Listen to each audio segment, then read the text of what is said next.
Tsy tokony iova amin'izao rafitra misy amin'izao fotoan'izao ny fitantanana eny anivon'ny Fokotany hoe Andriamatoa Tery Rakotonarivo. Raha tiana hoe izy ny ampandroso dia tokony ampandraisana andraikitra bebe kokoa, izany hoe omena vahana kokoa ny eny fotony eny. Toy izao ny fanazavany mahakasika izay fitantanana izay.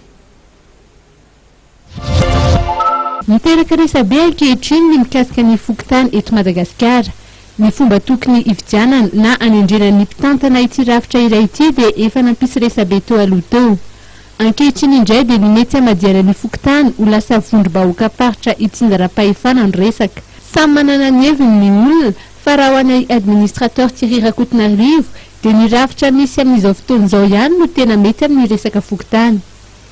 Raha amaha-teknisianina dia mahita fa mety ny fametrahana ny Fokotany ho farim-piadiam-panjakana fototra fa fidin'ny vahoaka araka an'izao lalàna misy amin'izao fotoan'izao ny hopitarika azy. Ny antony dia satria ny fanjakana fohy be dia tokony hanana ataoko hoe rantsa-mangaika ananivon'ny fototra. Raha ohatra ary lasa vondrom-bahoaka tsinjaram-pahefana ny Fokotany dia tsy misy zany ny farim-piadiam-panjakana fototra zay iangiany ny fampandrosoana sy hianteherana ilay fahampanjakana, hiandreketana ny ataoko hoe raharaham-bahoaka anivon'ny fototra satria ny vondrom-bahoaka tsinjaram-pahefana dia manana fahaleovantena ara-pitantanana sy ara-bola.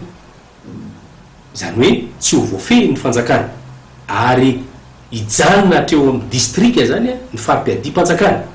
Nefa ny fanatanterahana ny baiko-panjakana sy ny raharaham-bahoaka zay endreketan'ny fanjakana rehetra dia tokony hiainga avy any amin'ny fototra. Raha ny fahitako azy amin'ny maha-teknisianina zany dia mety ny rafitra misy amin'izao fotoan'izao ametrahana ny Fokotany ho farim-piadiam-panjakana fototra, hiaingany ilay raharaham-panjakana. Ny resaka mety isian'ny fanovana ny lalam-panorenana ka anovana ny Fokotany ho lasa vondrom-bahoaka paritra no malaza. Maro anefa ireo mpanao politika sy teknisiana no tsy dia mankasitraka izany. Ny antokony atao ho izy ireo dia ny fanomezana vahana bebe kokoa ny andraikitry ny Fokotany sy ny anomezana azy ny fitaovana sy teti-bola mazava hoentin'ny asa satria miainga avy amin'izy ireo ny fampandrosoana.